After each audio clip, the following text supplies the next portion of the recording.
So, hi everybody and welcome back. This is our C++ tutorial series for absolute beginners. This is video 180 and we continue with our exercise. We are creating a login account from scratch this time. We are not reusing code, and we stopped here with the first login account, and now we want to change here something. So we have already here a login account here which we created before, but we have not used their many functions, and in our account we want to use now the second part where we calling this account where we calling this account here, or not here, here, with the while loop, also not okay, with this for loop where we compare this inputs. Actually this while loop will come later because that makes later only sense. So here we have our inputs, and now we want to compare it because we said, okay, we have to compare this anyhow, and this comparing.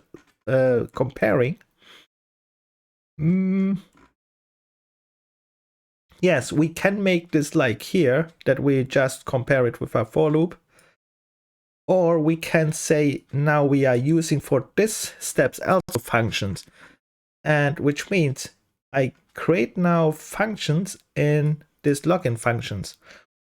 And we are going to do this because we have to train a little bit functions, very important. That was the big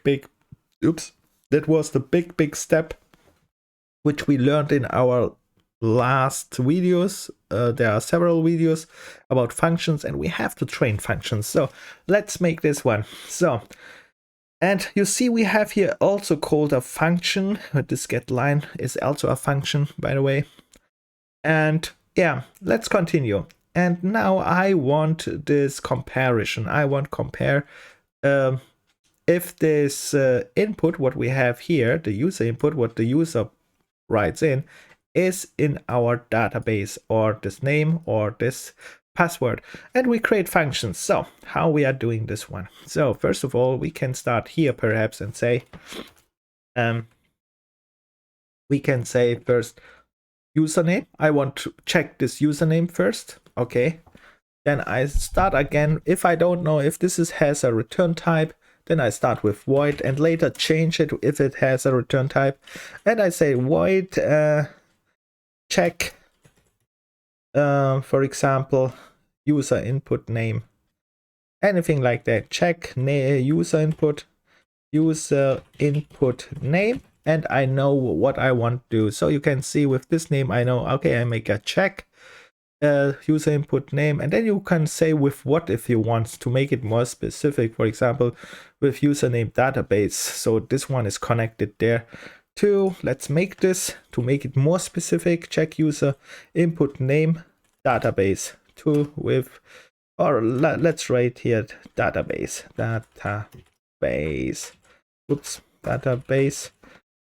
and yeah, and here it's a call. We can't write here, this is a function, right? We can't write in a function a declaration. We can make a declaration, but we can't make a call. So in our case I will make, we can make a call what I'm talking, we can make a call, but we can't write a definition, right? So I can make here this call, but this definition I still can't write in a function, so I have to write this outside of the function again.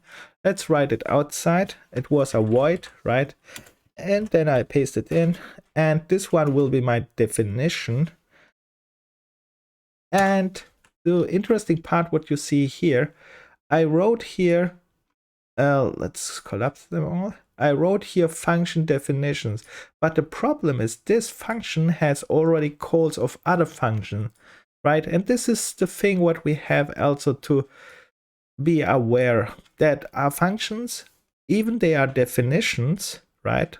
This is a definition which we created in our last video, it's an account, can have function calls, and they need again definitions, right? And that means this function call here must, if it comes behind this one, I need here a forward declaration for this one.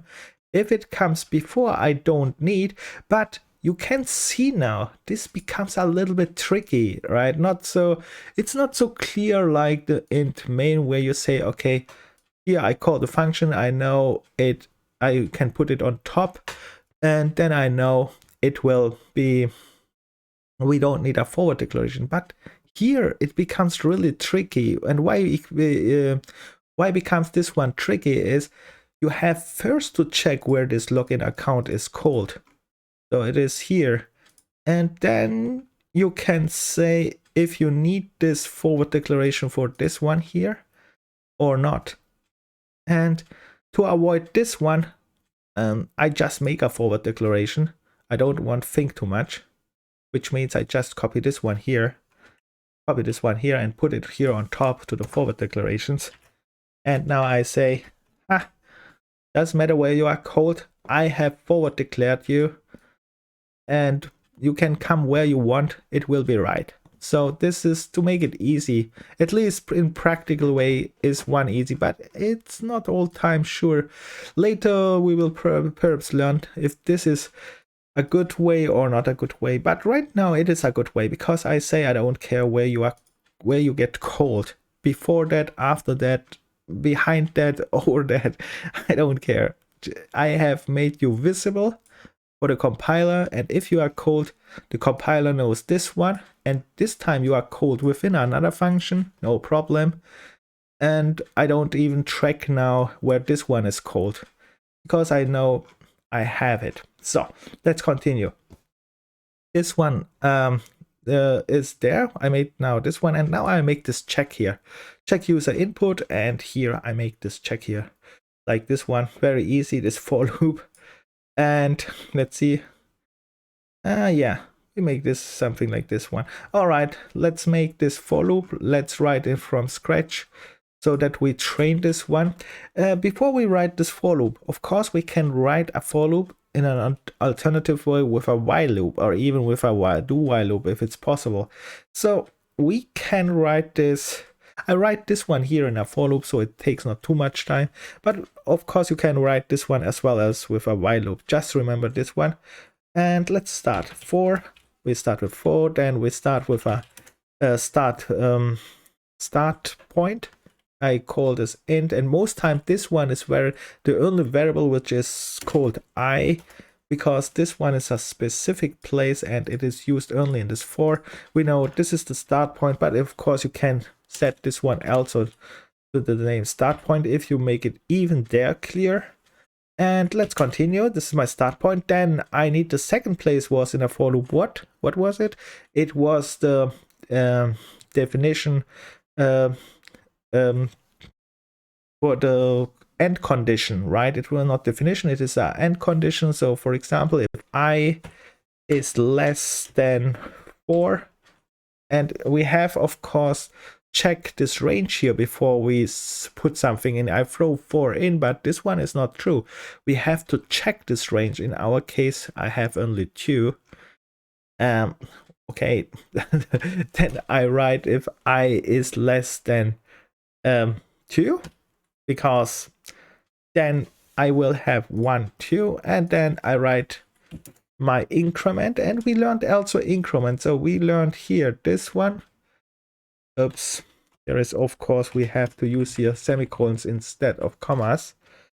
Don't make the mistake. And this was a comparison operator, right? This was an assignment operator, and now we made an increment operator plus I. You know, this one is the shortcut for incrementing +1 to the variable itself. Yes, we learned this one.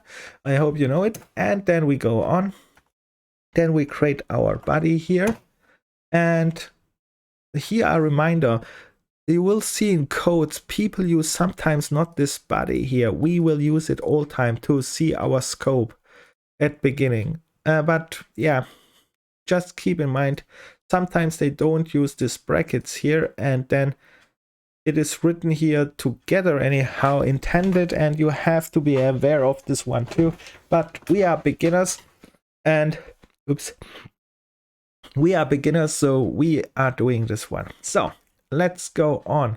We have now our for loop, and then We are writing our comparison. I watched this one again because I already did it. So yeah, and you can see I make just here a if loop, if comparison username with the account name slot here, and then I use this I here. That's okay. And then let's do this also. So if, I hope we know if is very powerful in programming, probably the most powerful structure what we have, because we check conditions, right, to make our next decision. And here I check the condition, I need the user input, right? So here this user input, and now we will learn something new, I think. User input, and you see something, right? Here, when I write user input, this one is not popping up. When you write something like here, it pops up, means it has most time is a hint. It has access or not access. In our case, it's already not popping up, which means I have no access to this point. Name input. I need this one, and this one is not popping up, which means no access, which means there are different solutions, but I said this variable, I don't know if I make them local or global, and in this these two variables are very good candidates for globals. The reason for that is, the reason for that is exactly this function call here. This function call is outside of this one, and these local variables here are only inside this scope here of this function, so we have no access to this one, which means to me there are different kind of solutions. One easy solution is just make these variables global, and I'm doing this one. I shift them top to the forward declarations. I make a new section here, and I call this one here global variables. First I make a forward, I mean this one, and then I call this one, let's make here a little bit space, and call this variables here global variables. So now we have a section for global variables on top, our forward declarations, and our start point, which is our main. Let's call this one our start point. This is our program start point. And say here program start point actually. I mean, well, that we know, but just in case so. And here we have our include libraries. I don't comment them out. So then we go on. Now I have, with that said, let's say user name input, they are now global, and now because they are global I should have access to them, but it shows here that I still have no access, but that's not true, because now I have to compare them. Let's see if I have wrote something wrong. And copy this one here down, paste it, and yeah, and let me show you something more, because you can, when you write it, user input, and now you can see this one is popping up, which means it has access to this variable here. It was not the case before, but here it says still error because we have to continue, of course, the if statement, right? All right, with that said, we continue. And we need an if statement. We make a comparison because we want to compare this input now with the database input here, which means we have to compare it with the array.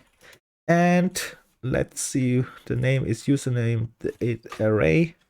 All right, username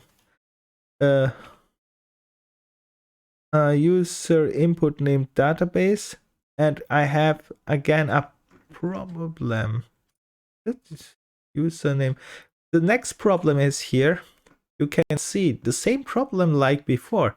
This one is actually again local, right? It is here in this function. It is local made, There are other ways also to get this one, but to make it simple, we put this local variable again on top, right? So to avoid too much thinking now, because there are other safe ways how we can still get them, but now I want not make it too complicated, and I make this variables just global, which is all time bad, but we make it for this case here. And now I have also access now to this databases, which is username, which was called this one. I need username database. All right, username database. And important is I have to specify the slot, and we learned specifying the slot is we just call the array name, this square brackets, and then we type in which slot we want. And here we make use of this for loop and this I, which is iterating, right? It's all time incrementing and selecting the slots. So I put this I in, and now I know this one, what I typed in, will all time check with the whole array, because this is a for loop, which means this one will loop all slots through, start with 0, then 1, and when it reaches 2, it will stop. All right, that's cool. We have here our if, we understand this one, and we continue. And yeah, we have to do now something with a if. Let's see what we do there. Of course, you should use here more your brain. I'm not using it at all. I just watch what I did. That is very bad. But I hope you are not doing this like me, because I did this already, and I'm too lazy to think too much. So what I did here is then I said here slot, if I found here the slot, then I put this out, and yes, found username true. I make here a bool. Probably I use this one later for setting up this while loop, okay? Which means this one we don't need. And slot database I, this is just for saying which we found, and then we break, which means we go out here. All right, let's do this. So what we do is just if I found now this check user input name, if this one becomes true, what I want to do actually, I want to okay, set an okay. Actually, I want just set here on the top main. After I call this one here, actually not here, I want set it here, an okay here at this point, that this one found something, and we make a variable which says input found for name. And then we check the next one if the password is okay too. Okay, which means I make a setter. Okay, we can make this in two ways. We can create here a variable, again again on top a global variable, and then I set this variable if this one found it to true, which is a bool variable. Or I can make it a little bit more complicated and change here the function to a return function, and we return a true if this one founds it, and we make the function. Let's make it with a return value. So I change the definition here a little bit. So I make here a bool, which means now I have a return value. I need a return value, and I have to change here the forward declaration to a bool. All right, and I need a return value, because a function with a return value needs a return value. And here we have to be a little bit careful. We will go here first in the for loop, and if this is the case, we are returning something, and we will return here true, just true, because we found something. Okay, and then we have here one more case. This is one case, but what is if this one is never come true? Which means this for loop will return here false. And now the question is, I think that's it, because you could think also what happens here out of the loop, but this loop will definitely execute, so that the state here return makes no sense, right? Because you could say, okay, we need a return value out of the loop too, but this for loop will find it or find it not. So we will have return true or we will have return false. So we have defined our return values, which means this is very important because this can cause undefined behavior if we have not a proper return value. And that means we have checked normally all cases. We have checked all cases. Even that looks like when we watch this way, for example, it looks like we have not checked all cases, because you say, hey, wait a minute, we check here only 4, and what is now with this case without this for loop? But this for loop covers both cases, right? So I think that's okay. I think you understand this. That's very important. And now we have to use this return true, right? Because this makes a function with a return value makes only sense when we use it, right? And in this case here, before it was a void, it was okay, but right now it's not okay. We have to set, let's say this, we have to use this return value. So, and here I create another thing, but this time I can create this one again. I start with a local variable on top here in the function, which I say, here we have here check user input name database. Okay, I say now, check name result, something like that. Check name result bool, check is a variable, check name result. So I know when I read this variable name what this is. This is a check name result, and I can refer this start to this one, check user input database. Okay, and first I initialize it with false, because at start it's all time false.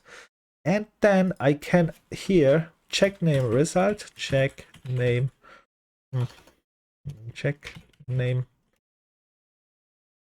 and I can here call this one here. So what I did here is I take here the variable and I assign this call function here, and this return value is a bool, and this one is also a bool. So perfect, right? So we have learned this one. We use the return value because it makes no sense not using our return value. So, and here I give this one here to this variable. All right, let's try to go on a little bit. And you see here how we use these functions, a little bit how we use these variables. And I'm not sure if this one will stay here as a local variable. Perhaps I put this later on global too, but right now I say you don't have to be on top, because you are only called here. That's why I keep it here at start, at least. So let's continue here a little bit. And this was, we checked now user input and we check now the password, right? So if this one is true, I can say go to the next step, check password. So with other words, I will make a if state, if call here, if this one here, check result is true. So check name result equal, this is an equal sign, double equal signs makes equal, and then I say true. If this is true, then I want that you check the next thing. The next thing is check now the password. And yes, let's do this. And remember, some people are using no brackets sometimes here, and they would write here now the check code. We are not doing this. We are writing still the brackets here because we want to make it very readable, which means we see the scope as well. With this one, we see all time the scope as well, and that's nice. And let's continue. Okay. And now I call again a new function, which is, let's call it here. We have called it here check user input name database. And now I call it check user input. No. Check user input password database. Why not? And now I check user input the password, right? And you see this one is, of course, it's a call, but we have not defined this call. So let's do it on the bottom and let's create this one. It is also a bool because I want, again, a return type, and then I write, let's copy this one. Yeah. Copy this one here so I make not write mistakes. And then I go on and write this one here. And now I have, it's similar to this other one. So with other words, I reuse now this one here. Copy this one. Paste this one here. Because we did this one here. This code, what we did, I reuse here. And then I change here just this user input name input, because when you are copying, be careful that you change here the variables. That's very important.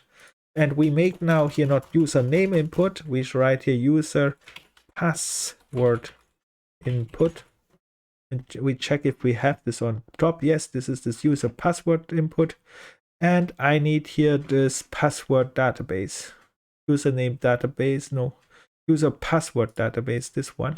Let's copy this one here and use this one here.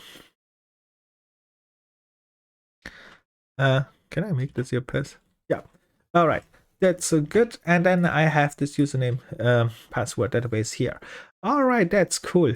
Now I have this one here, and I have here one problem. What is the problem? Again, you see, we have here a function calls other function, calls other function, calls other function, and we have to make sure that this one is called right. And I use again a forward declaration because I have not to think much. I don't want to think much. Of course, later you can. A forward declaration is just if you collapse them together, you can just here copy this one here, go on top where you have your forward declarations and paste it here in, and you know this one will definitely work.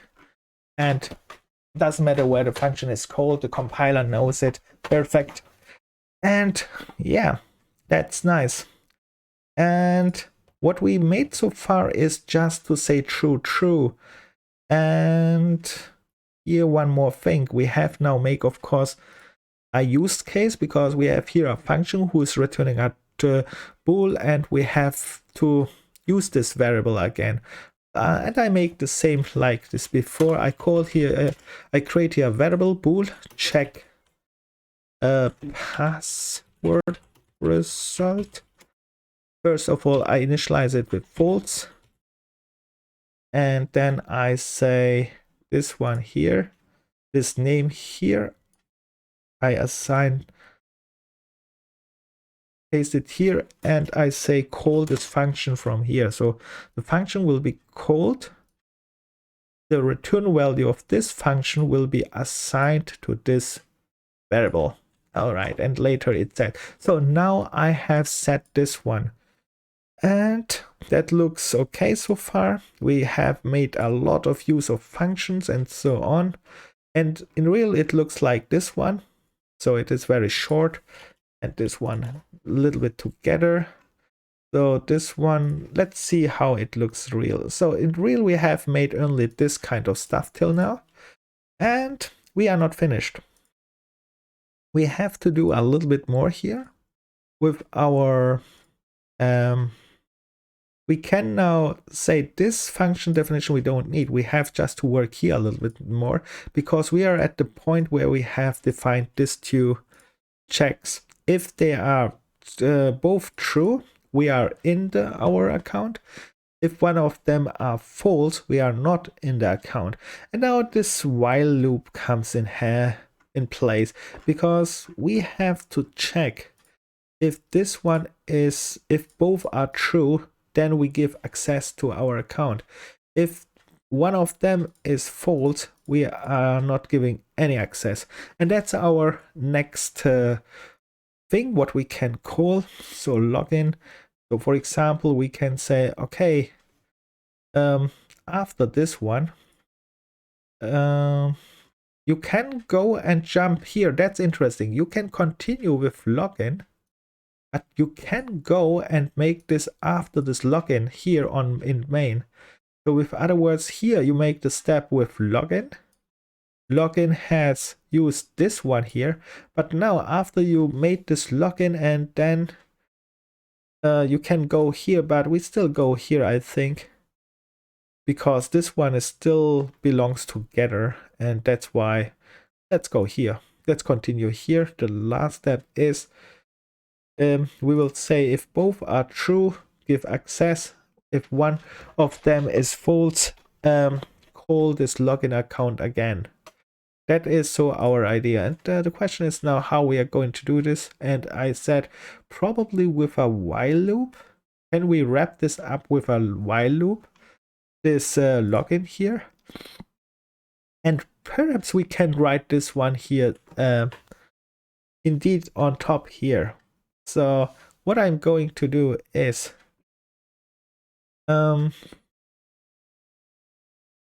we can actually, we will have to go here. They are returning this one and this one. Now we can write it here actually.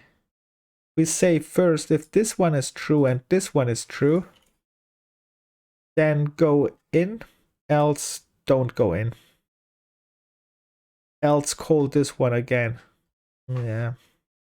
Yes, this was, let me see if I made this here a little bit better, I think, with this one here.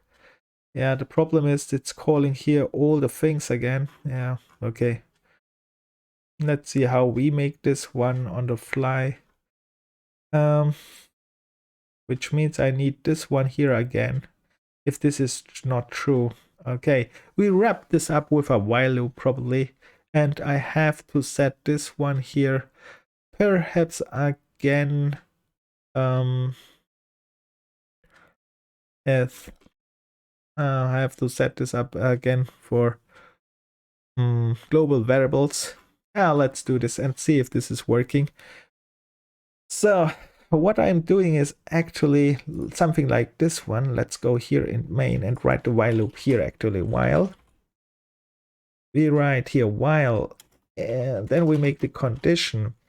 And the bad thing is I need here this variables here on top again. Let's put them here on top. Whatever. That's not very good what I'm doing, but whatever. This is just, oh, what was that? That was not good at all. Control Z, Control Z. Control F for formatting. And now I have them on top, and now I can check these two variables, which means I go here and say check name result is equal true. So if this is equal to true, and then I make here round brackets to make this one my first condition in the condition, and then I set a second condition, which is end. We know now this operator and we learned this one, and the operator and means both condition must be true, that this and becomes true and we can go in. So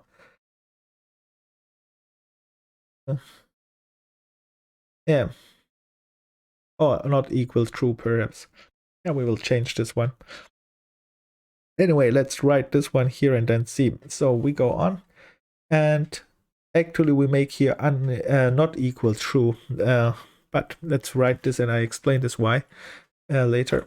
Check password result. So we have here the check password result, and we say this one first equals true, and I will say why equal is not working here in a moment. And then if this is the case, we want jump in and then call this login. But Actually, we make, oops, Control Z. Actually, we make this other way around, because we have to say if this is not equal true, then go again and call the user input. He should input his name, his account logins, and again. So we can't use equal, we make the opposite, not equal true. So let's say here is not equal. So for example, this one is not equal true, which means it's false, and this one. And then we make not an and, that was also wrong, because we say one of them must be wrong. Then you go in again. So we have learned this and that means both must be true. But in this case, I want that one of this one must be wrong. And one of this one means we need a or, right? And we learned this one is a or, this double pipe, or you can write a or also in C++. Just to remember this one, we use these symbols here because they are more used in general programming. And yeah, with that said, we have now installed this one here. The condition when one of this one is false, we go in and ask all time again. And we have now left one condition, which is what is if it's true. So when both are true, then we are continue with our login. Then you succeeded, right? So we can write something like a if statement just for this one here. If, just for test purposes here, I copy this condition here and paste this in because I'm too lazy to write.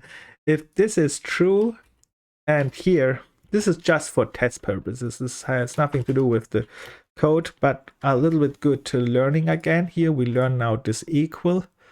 And here I have made, again, forgot this one here. Of course, this one I have to set to not equal true as well. Because this one is a or, right? One of this one must be not true. Then I go in, and here, if both are true, then I put out here as stated on the screen, see out. This is just for developer output normally, and we write successful your access to account, something like that, accessed account. All right, and now what we have now to see if this is working, we wrote a lot of code, and I made here one big mistake. I said you when you write your code, don't write your code till the end, because then you are not catching errors while you are developing your code. And let's say I wrote my code till to a point, and I have never tested actually this kind of stuff here, right? So I missed here many checks while I was developing this one. Don't make this one at start, because check your code all time after, let's say, a function, and then check the other function if this is working, so you can be sure that till this point is all right. So with that said, let's test it and see if we have any problems here. So it's going to this point. I write here coder. I write here, let's see, AA. Access account, okay, that's good. Which means this one is working here in my database. I have the first coder and I have the second AA, that was good. Let's check the other cases as well. Perhaps it was bad program. Let's write here anything and write the right password. Okay, it's calling again, that's nice. Let's check here Wonder Woman. And let's check a wrong password for Wonder Woman. For example, the password for Shader, and we are repeating again. Okay, that looks not bad. This is not really tested because normally you have now check all cases. When you check something, it's also very important you have now go through all possible cases to make sure that this code is sure and works. But I skipped this program. I hope this one works so far. And you see we repeated here a lot. And the code here, what we did here on the bottom, that was just one while loop without functions, and we did all in one go, which is possible. You can see that one, that was this exercise which I presented you. And here I made this one now with functions and many calls, and here you can see we are jumping from one point to another point. And then you have probably asked, wait a minute, this is a little bit more complicated when I have here functions. Actually, that's not true. And the reason for that is it is actually easier. The reason for that is these functions, you can follow them very easy. So here, you know, this main starts here. And then you see this login account is then will cover all the logins. And the other thing what you have to keep in mind, these other functions are related perhaps to this functions here. That would be nice if there is anything which is connecting them to make it a little bit more visual. This is a little bit difficult, I admit this one. And I showed you how you can check this one. For example, if you have here a function, you can right click and find all the references. And then you find all time where this one is referenced and so on. And interesting is also to see the call stack. So you can check the call stack where this one is called. For example, let's go here to main to check here. And then you can here is view call hierarchy is called. And then you can see called from, called to, or called from. And then you, then you can expand this one and then see the call stacks where who is calling it and from where it's calling it. For example, this is called to login from main, and you can see calls to main or calls from main. All this kind of interesting things, you can check this up. This is nice, but here we did a lot of functions. And that was only one part. In the next part, we will try to write this encryption part from scratch. All right, I stop here. I hope you wrote also from scratch all, or if you are reused code, even better, because reusing code is, let's say, if you can reuse code, which means you already have experience and you already know all that what I did here, and that means in future, when we are going to use other codes, for example, from GitHub or on the web, anything, you understand it. You can integrate it to your system. You know how to use them. That's very good. So doesn't matter if you have reused your code or wrote it from scratch. Both are good, because writing from scratch like I did here, it trains all these things here again, how to work, why it's there and why to call it, because like I said, these functions, you can understand functions because we talked several videos about functions, but how to use that in code, why I have to call it here, why I have to put now here the variables on top, and all this kind of stuff you learn only during programming. And that's very important. That's why writing from scratch as a beginner is very important. Later, when you get better and better, perhaps you write a little bit less and less, then you are reusing more code. And yeah, with that said, I will stop this one here. We will continue, of course, with the brute force attack next time, writing this password generator. I call it the password generator, which will be our next step here. You can see oops, why is it so? Let's see what I have here. Yeah. Anyway, write the function login. Right. And yeah, this one here is not very good documented. This one was just for fun, this line here. And here we will go with the password generator in the next function. All right. If you have any questions or any complaints, like all the time, write it in the comments. And I hope you wrote something better than me. Not, if you wrote something better than me, it's better if you wrote something with many errors is also very good, because if you wrote something with many errors means you can solve them and you learn even more. That's perfect. Just solve them. That's very important, not to keep the errors. And yeah, with that said, I wish you good luck and see you in the next. Bye.